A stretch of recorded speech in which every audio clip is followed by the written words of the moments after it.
दोस्तों आज के इस वीडियो में हम बात करेंगे अगर आपने किसी बैंक में फिक्स डिपॉजिट करवाई थी तो वो बैंक आपको इंटरेस्ट जो देता है ना वो इंटरेस्ट अगर साल भर का 40,000 रुपये से ज़्यादा था। कौन से साल का? फाइनेंशियल ईयर 24-25, 1 अप्रैल 2024 से 31 मार्च 2025 के अंदर अगर आपका एक बैंक का एफडी इंटरेस्ट 40,000 से ज़्यादा था तो वो बैंक उस पर टीडीएस काटता है 10% का। सीनियर सिटीजन के लिए 50,000 की लिमिट होती है। 50,000 से ज़्यादा अगर आपका इंटरेस्ट होता है तो बैंक उस पर 10% का टीडीएस यानी कि टैक्स काट लेता है। काफ़ी लोग ऐसा सोचते हैं कि वो टैक्स आपका कट गया, वो आपको पैसा वापस नहीं मिलेगा, तो ऐसा नहीं होता है। ये टीडीएस होता है। आप income tax return ITR file करके इस टीडीएस पैसे को वापस ले सकते हैं। तो आज के इस वीडियो में हम जानेंगे कैसे आप फाइनेंशियल ईयर 24-25 की अपनी आईटीआर फाइल करके टीडीएस का पैसा वापस ले सकते हैं। नमस्कार दोस्तों, मेरा नाम है राकेश और आप देख रहे हैं बैंकिंग बाबा यूट्यूब चैनल। देखिए, टीडीएस ना कटे इससे बचने के लिए एक फॉर्म होता है 15G या फिर एच। अगर आपका किसी बैंक में एफडी का इंटरेस्ट 50,000 से ज़्यादा हो रहा है तो आप ये जमा करवा सकते हैं। सीनियर सिटीजन के लिए ये लिमिट अब 1 लाख कर दी गई है। पिछले साल तक ये लिमिट 40,000 और सीनियर सिटीजन के लिए 50,000 होती थी। तो अगर आपका टीडीएस कट गया है वो तो अपन जानेंगे इस वीडियो में कैसे वापस ले सकते हैं। बचने का सबसे अच्छा तरीका है पहले ही आप फॉर्म 15G या फिर एच जमा करवा दें। अगर आपने पिछले साल जमा करवाया, बैंक ने फिर भी टीडीएस काट लिया, तो भी आप आईटीआर फाइल करके रिफंड ले सकते हैं। तो हम देखेंगे अपना एक केस जिसमें आईटीआर फाइलिंग करेंगे अपन और जो टीडीएस बैंक एफडी का कटा है उसको वापस रिफंड कैसे लेते हैं, पूरा प्रोसेस जानेंगे। सबसे पहले आपको इनकम टैक्स की वेबसाइट पे आ जाना है। देख सकते हैं ये वेबसाइट है। यहाँ पे आपको अपना अकाउंट बना लेना है। अगर आप फर्स्ट टाइम आ रहे हैं, अकाउंट बना रखा है तो आपको आईडी पासवर्ड पता होगा। अकाउंट कैसे बनाना है उसका लिंक आपको ऊपर आई बटन में या नीचे वीडियो के डिस्क्रिप्शन में लिंक मिल जाएगा, वो वीडियो आप देख सकते हैं। तो पैन कार्ड नंबर और पासवर्ड डाल के लॉगिन करना होता है। अपन सबसे पहले लॉगिन कर लेते हैं। देखिए, इनकम टैक्स की वेबसाइट पे अपन ने लॉगिन कर लिया। आईटीआर फाइल करने से पहले आपको 2-3 चीज़ें ध्यान में रखनी है। सबसे पहले तो आपको अपना बैंक अकाउंट ऐड कर देना है। जिस भी बैंक अकाउंट में आपको रिफंड लेना है उसका भी वीडियो हमने अलग से बना रखा है, वो आप देख सकते हैं। वीडियो के डिस्क्रिप्शन में लिंक मिल जाएगा। उसके बाद में आपको क्या देखना है, जिस भी बैंक ने आपका टीडीएस काटा है तो उस बैंक का इंटरेस्ट वाला सर्टिफिकेट ले आओ। उसमें पता चल जाएगा कितना टीडीएस काटा है और वो इनकम टैक्स की वेबसाइट पे भी आपको वो फिगर मिल जाएगा। तो आपको मैच कर लेना है वो सारा बराबर तो है ना। वो कैसे मैच करना है, ई फाइल वाला ऑप्शन मिलेगा, इनकम टैक्स रिटर्न, यहाँ पे आपको फॉर्म 26AS देखने का ऑप्शन मिलेगा, तो इस पर क्लिक करना है। आप यहाँ पर दूसरी वेबसाइट पे आ जाएंगे। यहाँ पे आपको टिक करना है और आपको प्रोसीड पे क्लिक कर देना है। व्यू टैक्स क्रेडिट स्टेटमेंट, इस पर क्लिक करेंगे। यहाँ से आपको असेसमेंट ईयर सेलेक्ट करना है जो कि 25-26 होएगा। अपन जो फाइनेंशियल ईयर 24-25 की बात कर रहे हैं उसी का ही ये है 25-26। उसके बाद में यहाँ पे HTML सेलेक्ट करके आपको व्यू पे क्लिक करना है। आप इसको डाउनलोड करना चाहें तो PDF में डाउनलोड भी कर सकते हैं, बाकी अपन इसको ऐसे ही देख लेते हैं। ये देखिए, AU स्मॉल फाइनेंस बैंक की तरफ से 214 रुपये का इंटरेस्ट मिलना था और इस पे 21 रुपये का TDS काटा जा चुका है। अब आप बोलेंगे अभी तो मैंने आपको लिमिट बताई, तो यहाँ पे TDS कैसे कट गया? तो ये जो अकाउंट है इसमें आप यहाँ पर नीचे देखेंगे 15G और 15H भी जमा किया गया था, जो कि 54,000 रुपये का इंटरेस्ट बनता है साल भर का। इसमें से 214 रुपये वाला ऐसा है कि ये जो फॉर्म 15GH जमा करवाया था ना वो थोड़ा लेट हो गया था, यानी कि 1 महीने का कुछ एफडी का इंटरेस्ट आ चुका था अप्रैल के अंदर। हर साल आपको जमा करना होता है, तो ये फॉर्म जमा करने से पहले इतना इंटरेस्ट हो चुका था तो बैंक ने उस पर टीडीएस काट लिया। बाकी जितना भी इंटरेस्ट आया है उस पर आप देखेंगे टैक्स नहीं कटा है। तो ये 21 रुपये ही है। अमाउंट को मत देखिएगा, अपन को पूरा प्रोसेस समझना है तो आप उसके हिसाब से समझिएगा।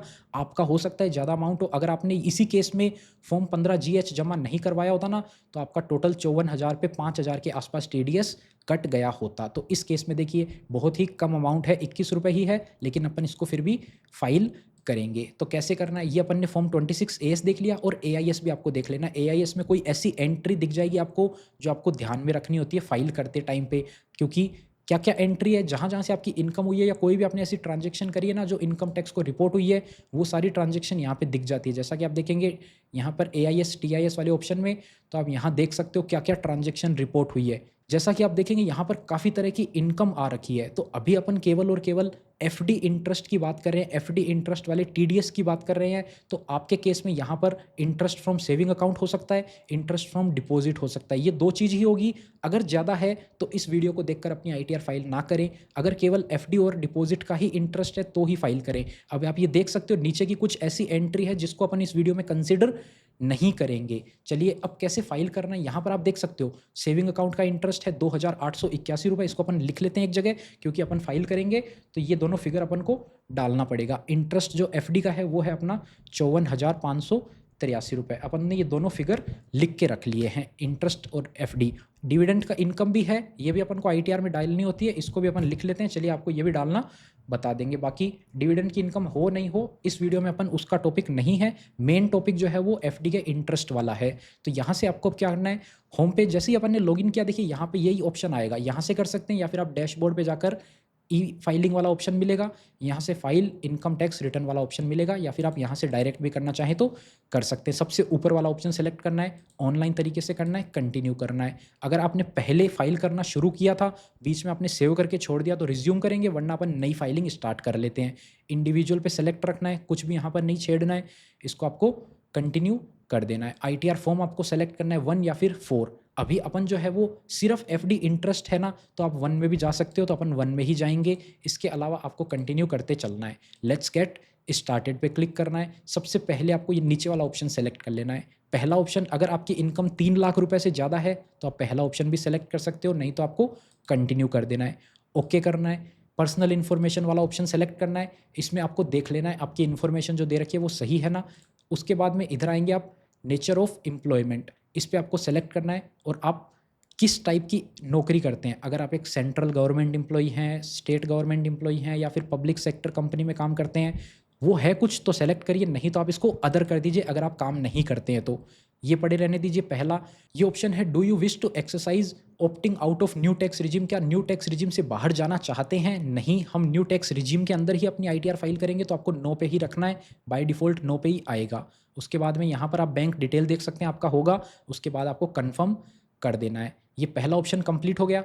फिर ग्रोस टोटल इनकम का ऑप्शन है, यहाँ पर आपको अपनी इनकम की सारी डिटेल डालनी है। आपकी कोई और इनकम है तो डालिए, नहीं है तो सीधा आ जाइए इनकम फ्रॉम अदर सोर्सेस में। यहाँ पर आप देखेंगे डिपॉजिट वाली इनकम है जो अपन ने देखी थी, पूरा आ रहा है नहीं। एफडी का जो इंटरेस्ट था ना अपना, आप यहाँ पर देखेंगे 54,000 रुपये के आसपास है, यहाँ पर कम आ रहा है, तो आपको इसको एडिट करना है और जितना है पूरा डालना है। कितना था अपना 54,583 रुपीज़, तो इसको पूरा डालना है यहाँ पर इंटरेस्ट वाले कॉलम में। ठीक है। उसके अलावा सेविंग अकाउंट का इंटरेस्ट ये कितना था, ये भी अपना ज़्यादा था। ये देखिए सेविंग अकाउंट में 2,881 है, यहाँ पर कम आ रहा है, तो इसको भी एडिट करना है, 2,881 करना है, 2,881।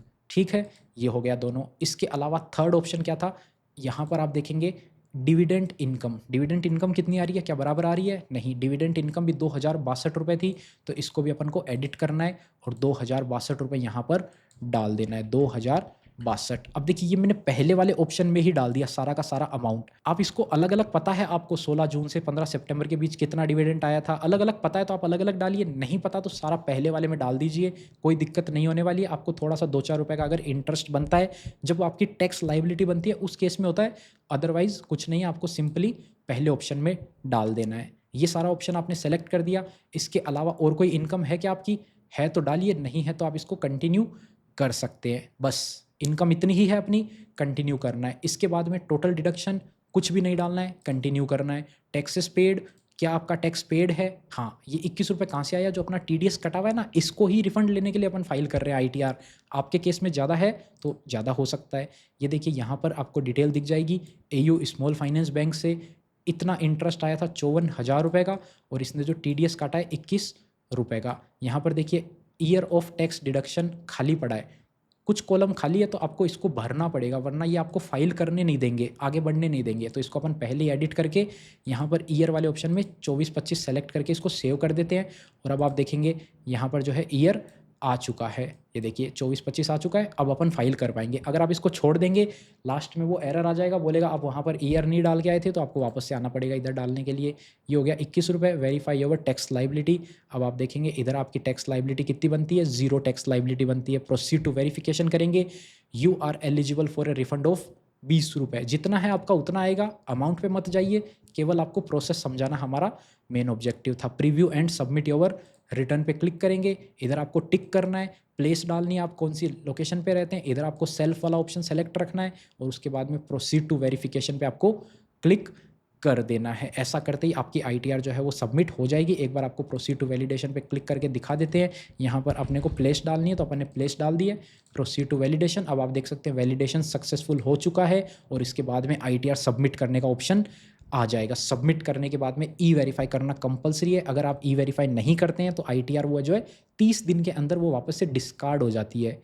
यानी कि आपने पूरी फाइल तो कर दी, एंड प्रोसेस होता है उसको ई-वेरीफ़ाई करना, ई-वेरीफ़ाई ज़रूर से कर दीजिए। कुछ अलग नहीं है, आप इसको कंटिन्यू करेंगे, ई-वेरीफ़ाई का ऑप्शन आएगा, उसको आप कर दीजिएगा, कोई भी दिक्कत वाला काम नहीं है। और ये जो पैसा है जितना अभी अपना ₹20 बना, आपका हो सकता है ज़्यादा बने, 1 से डेढ़ महीने के अंदर आपका पैसा आपके बैंक अकाउंट में वापस आ जाएगा।